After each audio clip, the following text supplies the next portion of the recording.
Sesuai harapan, bahwasanya Fed mempertahankan suku bunga bulan September, tapi dot plot menunjukkan ada hal yang sedikit diubah terkait dengan proyeksi pemangkasan suku bunga di tahun 2024. Dan saya tidak berpikir tentang kenaikan sisa satu kali di 2023, melainkan proyeksi 2024. Nah, kali ini kita akan fokus dengan BOE, Bank of England, yang akan bersidang kurang lebih di jam 6 sore.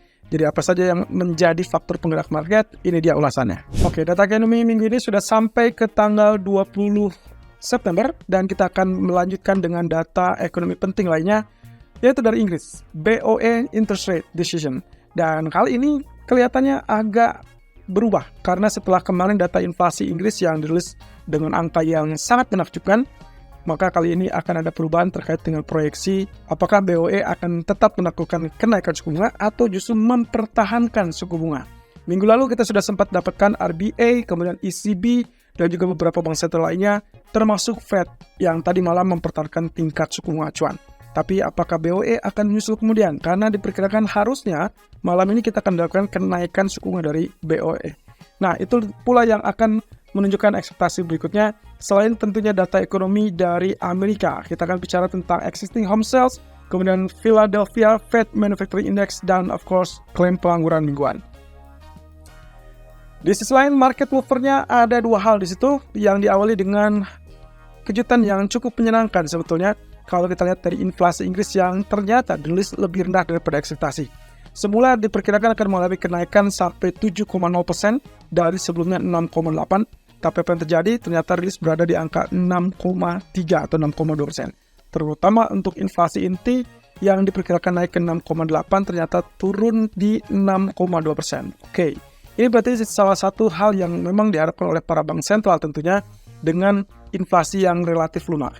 Nah, masalahnya adalah market tidak terlalu senang, justru melihat dengan potensi tersebut tidak bisa lagi mengharapkan kenaikan suku bunga dari Bank of England. Walaupun sebetulnya sangat wajar karena melihat dari kondisi perekonomian ataupun perlambatan ekonomi yang ada, memang kelihatannya BOE juga agak dilematis untuk menaikkan lebih lanjut.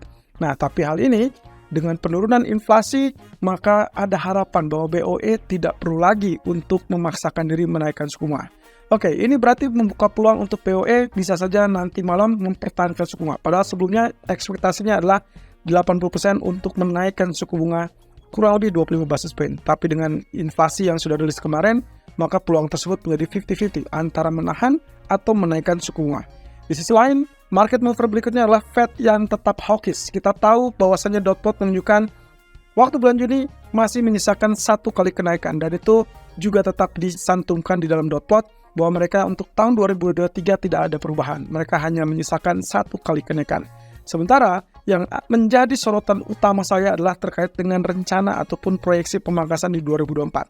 Semula dengan data bulan Juni mereka memperkirakan akan ada 100 basis point untuk pemangkasan, tapi ternyata update terbaru dot plot menunjukkan proyeksi pemangkasan kemungkinan hanya setengahnya alias 50 basis point.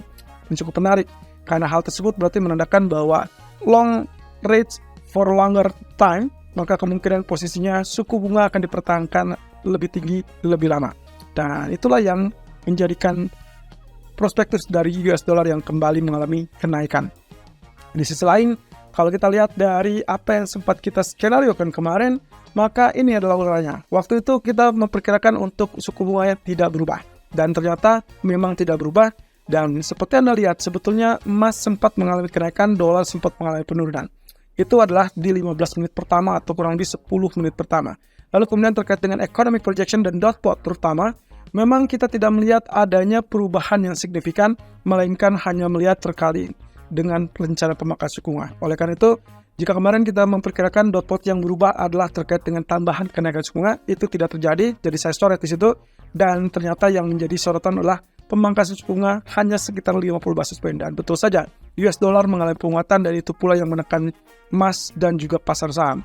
Dan terakhir, di jam 1.30 kita melakukan pernyataan dari Powell yang kecenderungannya adalah hawkish. Setidaknya diartikan oleh mayoritas para pelaku pasar sebagai pernyataannya hawkish karena Fed sempat mengatakan ingin ataupun mempertahankan kebijakan tersebut tetap berjalan.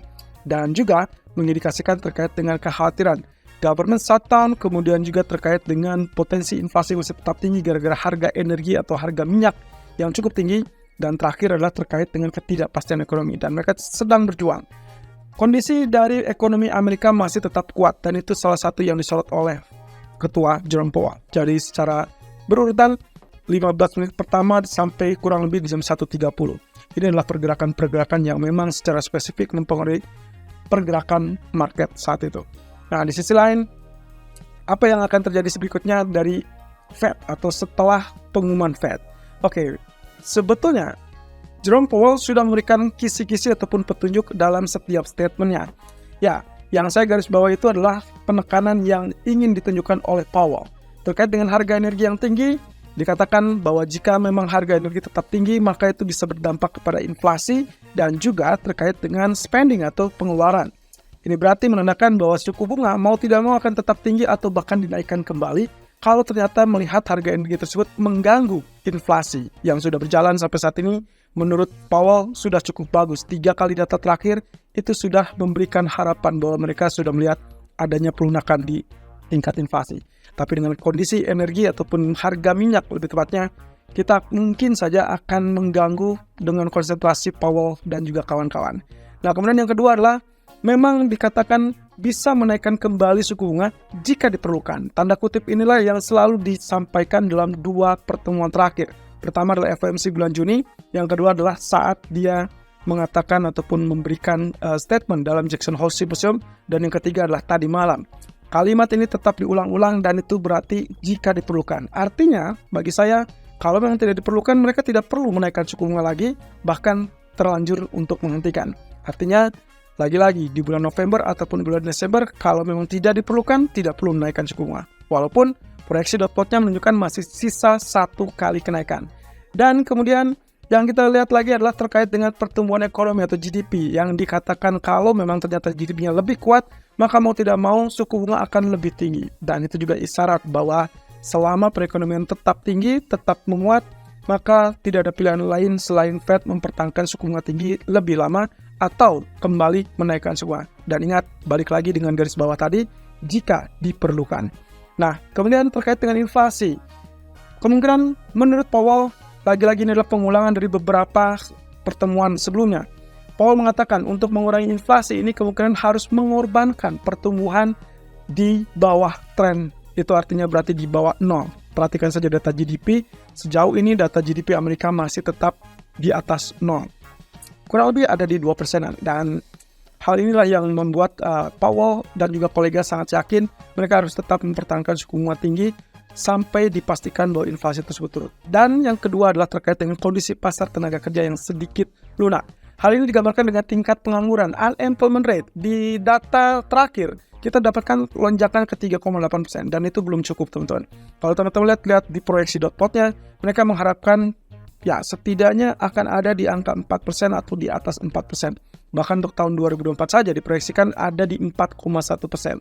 So, itu adalah kisi-kisinya. Kalau misalkan dilihat dari pernyataannya, maka kalau semua didapatkan, kalau semua menunjukkan hasil yang sama seperti yang dikatakan oleh Powell, maka disitulah letaknya bahwa Fed kemungkinan akan mengubah kebijakannya. Alias mungkin saja berhenti dalam siklus kenaikan suku bunga. Nah, terakhir adalah terkait dengan pemangkasan suku bunga ke depan, yaitu di tahun 2024, akan sangat bergantung kepada kebutuhan ekonomi. Ini artinya, kalau katakanlah dari apa yang mereka kekeh untuk tetap melakukan kenaikan suku bunga, kemudian juga menahan suku bunga lebih tinggi lebih lama, ternyata ekonomi terlalu anjlok, maka mau tidak mau mereka terpaksa untuk memangkas suku bunga. Dan itulah sinyal dari beberapa poin yang saya tangkap dari apa yang dikatakan oleh Powell kemarin. Nah, artinya lagi kalau melihat hal tersebut, maka apa yang dikatakan oleh JP Morgan kemungkinan bisa saja terjadi. JP Morgan masih tetap nyaman dengan pandangan mereka bahwa mereka melihat Powell dan juga kawan-kawan sudah selesai dalam siklus kenaikan suku bunga. Tapi Goldman Sachs berbeda. Dia lebih menekankan kepada pemangkasan suku bunga yang semula diperkirakan dimulai di kuartal kedua 2024, tapi kali ini ditahan atau diundurkan, mungkin baru akan terlihat di sekitaran kuartal keempat 2024. Itu berarti kisaran mungkin menjelang akhir tahun depan. Dan mungkin saja September ataupun Oktober. Nah, satu hal yang pasti di sini teman-teman, fokus market minggu ini tinggal menyisakan 2 bank sentral, Bank of England nanti malam di jam 18.00 dan juga BOJ meeting, dan itu baru akan dilakukan besok. Jepang juga akan mengalami hal yang sama dengan Inggris, di mana sebelum keputusan suku bunga dari BOJ, mereka akan merilis data inflasi. So, hati-hati dengan data inflasi Jepang besok pagi, lalu kemudian merefleksikan apa sih yang akan terjadi, kemungkinan kebijakannya tidak akan jauh berbeda. Saya berpikir kalaupun mereka mempertahankan tingkat suku bunga masih tetap negatif dan pelonggarannya masih tetap terjadi, maka yang akan mereka usik adalah terkait dengan kebijakan yield curve control. Dan itu berarti bisa saja 2 pertemuan terakhir terkait dengan yield curve control itulah yang akan mereka ulik daripada mereka melakukan intervensi. Selain itu, mau tidak mau mereka harus menaikkan suku bunga, tapi sampai saat ini belum ada gejala yang ditunjukkan oleh BOJ mereka akan menaikkan suku bunga. Tapi sinyal dari Katsuo Ueda 2 minggu yang lalu adalah kalau mereka akan keluar dari suku bunga negatif, itu akan terjadi kalau ternyata inflasinya memang turun ke level 2%, tapi disertai dengan upah yang tetap tinggi. Jadi selama itu belum terwujud, maka kita tidak akan dapatkan kenaikan suku bunga apapun dari BOJ. Nah, terakhir untuk sore ini, untuk malam ini, BOJ meeting, perhatikan saja dengan tingkat suku bunganya. Kemungkinan unchanged, kemungkinan juga menaikkan suku bunga 25 basis point. Tapi masalahnya adalah, skenario saya, kemungkinan nasib untuk pound sterling akan tetap menunggu keputusan BOE, tapi naik untuk turun ataupun langsung turun. Kemungkinan hasil akhirnya pound sterling tetap melemah, terutama terhadap US dollar. Ya, kita bicara tentang inflasi yang kemarin ditulis dengan sangat mengejutkan di bawah ekspektasi, dan itu berarti untuk pertemuan BOE malam ini setidaknya agak sedikit bernapas lega bahwa BOE tidak perlu menaikkan suku bunga. Apalagi dengan ancaman semakin dia menaikkan, maka kemungkinan tingkat pertumbuhan ekonomi semakin lambat, dan itu yang tidak diinginkan atau dihindarkan oleh BOE. Dalam artian, apa yang membedakan antara kalau misalkan malam ini BOE menaikkan suku bunga 25 basis point atau menahannya tidak berubah? Yang membedakan adalah satu, kalau dia ternyata tetap menaikkan 25 basis point, maka kita akan lihat spike ataupun kenaikan sesaat bagi pound sterling sebelum akhirnya kembali turun. Sementara kalau dia mempertahankan tingkat suku bunga acuan, maka kemungkinan pound sterling akan langsung turun tanpa ada aba-aba untuk mengalami kenaikan. Saya rasa itu akan menjadi indikasi buy on rumor, sell on fact. Dan terakhir teman-teman, upcoming focus saya tetap ingatkan akhir bulan September dan juga awal bulan Oktober. Selain tentunya yang sudah berjalan saat ini, sampai sekarang pun masih berjalan adalah aksi mogok dari sektor otomotif Amerika. So, apa yang akan terjadi? Semua sudah tergambarkan bahwa kemungkinan potensinya tidak jauh. Dolar masih tetap menguat, terutama kaitannya mungkin saja akan dicat sebagai safe haven. Sementara emas akan sangat sensitif terhadap kebijakan ataupun data ekonomi Amerika. Dan Jepang, mereka kelihatannya belum akan merubah skema untuk kebijakan moneter, tapi mereka juga belum tentu akan melakukan intervensi mata uang. Ya, apapun itu, hati-hati di malam hari. Spike untuk pound sterling diperkirakan akan terbatas dan dia akan kembali turun. Dan saya memperkirakan mungkin 1.2270-an akan segera muncul dalam waktu dekat. Sementara untuk crude oil dan juga kawan-kawannya, termasuk emas, hati-hati kemungkinan range yang relatif terbatas. Tapi perhatikan lagi data ekonomi, karena itu yang akan memberikan petunjuk terkait dengan kebijakan Fed berikutnya.